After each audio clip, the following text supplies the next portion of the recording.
बैरून मुल्क पाकिस्तानियों के लिए एक इंतहाई बुरी खबर।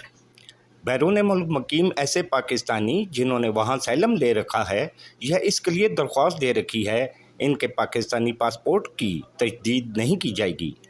Director general immigration and passports की तरफ से जारी होने वाले एक नोटिफिकेशन के मुताबिक वफाकी वज़ीर दाखिला मोहसिन नकवी ने कौमी सलामती के पेश नज़र ये हदायत की है कि आइंदा किसी भी ऐसे पाकिस्तानी शहरी के पासपोर्ट की तजदीद नहीं की जाएगी जिसने दुनिया के किसी भी मुल्क में असylum ले रखा हो या इसके लिए दरख्वास्त दे रखी हो।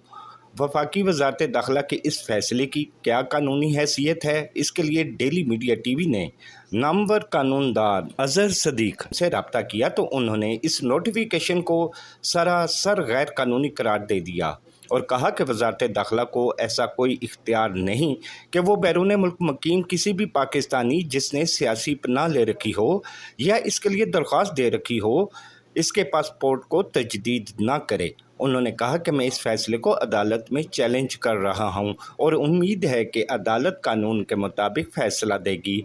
पाकिस्तान के एक और नामवर वकील आमर नदीम भट्ट ने भी इसी ज़िमन में कहा कि बुनियादी हकूक़ एक नोटिफिकेशन से ख़त्म नहीं किए जा सकते। अगर हुकूमत ऐसा करना भी चाहती है तो इससे पहले पार्लियामेंट से मंजूर करवाना होगा, फिर सेनेट से। उन्होंने ये भी कहा कि हम इसे अदालत में चैलेंज कर रहे हैं। दूसरी तरफ इस नोटिफिकेशन के जारी होने से बैरून ममालिक में मुकीम ऐसे हज़ारों पाकिस्तानी और इनके पाकिस्तान में मौजूद रिश्तेदार शदीद परेशानी का शिकार हो गए हैं। एक पाकिस्तानी फरहान अहमद मलिक ने कहा कि हुकूमत का ये अमल बिल्कुल गैर कानूनी है।